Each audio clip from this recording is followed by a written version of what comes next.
वो उन्होंने बोल रहे कि 2 लाख मुसलमान नामपल्ली में है, जिसमें से 1.5 लाख फेनेटिक हैं। फेनेटिक का मतलब जुनूनी, पागल। अब उनके लोग आ रहे, अब अंसारी साहब के घर पे गए तो जाके क्या बोलेंगे, आप फेनेटिक के वोट देते क्या मेरे को? अंसारी साहब बोलेंगे जिंदगी गुजर गई तो कौन से जुनून की बात कर रहा हूं मैं, एक ही जुनून देखा, वो अब तक इसी जुनून में हूं मैं। माने 2 लाख में 1.5 लाख फेनेटिक हैं। और ये कहता है कि वो नमूना के नामपल्ली के मुस्लिम अकलियत जिस तरह टेररिस्ट मस्जिद में जाकर छुप जाते हैं, छुप जाते हैं मस्जिद में जाकर। अरे कहां से लाए, इसको समझ में नहीं आता, कौन इसको बोलता ये? ऐसी होता। देखो भाई, बचपने में तरबियत अच्छी देना, बचपने में इस वास्ते आप जब छोटे रहते ना, मिलो मौलाना से, मिलो, हाथ चूमो इनका, सोबत में बैठे तो सोबत में अच्छी चीज निकलती। अगर आप बेकार लोगों की सोबत में बैठे तो वही चल जाता, दिलो दिमाग पे वही छा जाता। अब इन्हों जो है आके मंजलिस पे तनकीद कर रहे हैं।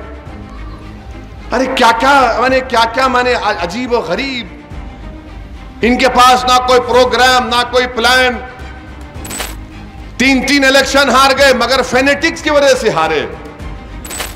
आप बताइए आखिर क्या ये लोग करना चाहते हैं? माजिद ने बताया कि क्या क्या इनके वीडियोस निकलते हैं कुत्तों के साथ। नहीं, कोई बात नहीं, जानवरों पर रहम करना चाहिए, मगर क्या आप नाम किसका नाम रख रहे हैं उनका? आप हर जगह पहुंच जा रहे, कहां कहां चले जा रहे। अरे भाई, हमियत भी तो कोई चीज है, आपकी शनाख्त भी तो कोई चीज है, इज्जत नफ्स भी तो कोई चीज है।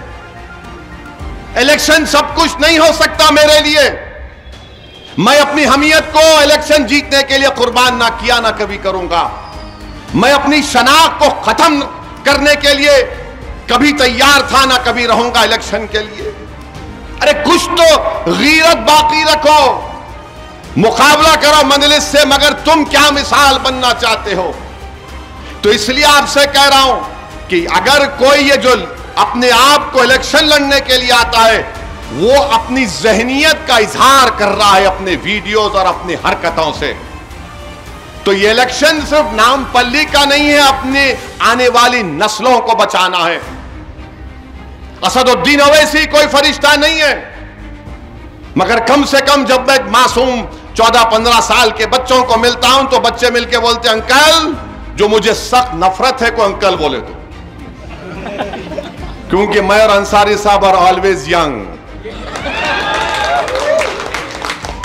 मैं बोला, पकड़ लिया, बोला वापिस ले, तो मेरे को बोला नहीं, आप अच्छी स्पीच देते पार्लियामेंट में, मेरे को आपके ऐसा बनना है।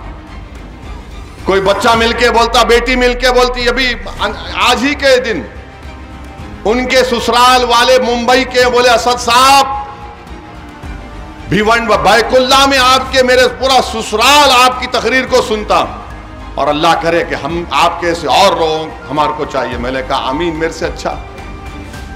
सियासतदान का भी कुछ रोल होता है, इन बच्चों को एक इल्म दिखाए, रास्ता दिखाने के लिए। मगर आप किसको लेकर आ रहे हैं सामने, जिसको खुद नहीं मालूम उन्हें क्या है, जिसको खुद नहीं मालूम कि उन्हें क्या है, उसकी सोच क्या है और किसके लिए करना चाहता है।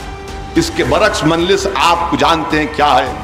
तो बहरहाल मेरी आपसे गुजारिश है कि 30 नवंबर के दिन आप अपना एक वोट पतंग के निशान पर बटन दबाकर जनाब माजिद साहब को, मजलिस को कामयाब करिए। और आप जानते हैं कि फिरोज गांधी नगर में जनाब अंसारी साहब और उनके तमाम साथियों को अल्लाह उनको अच्छा रखे, उनकी सेहत के लिए दुआ फरमाइए। इन लोगों की मेहनत और जुस्तजू की वजह से घरों का रेगुलराइजेशन हुआ, और फिर वो मस्जिद बगैर कोई कॉज के GOMS नंबर 1 में वो मस्जिद फिरदौस का रेगुलराइजेशन हो गया। देखो, फेनेटिक काम कर सकते, ये जुनूनी काम कर सकता, जुनूनी काम कर सकता। फेनेटिक का मतलब क्या है? जुनूनी।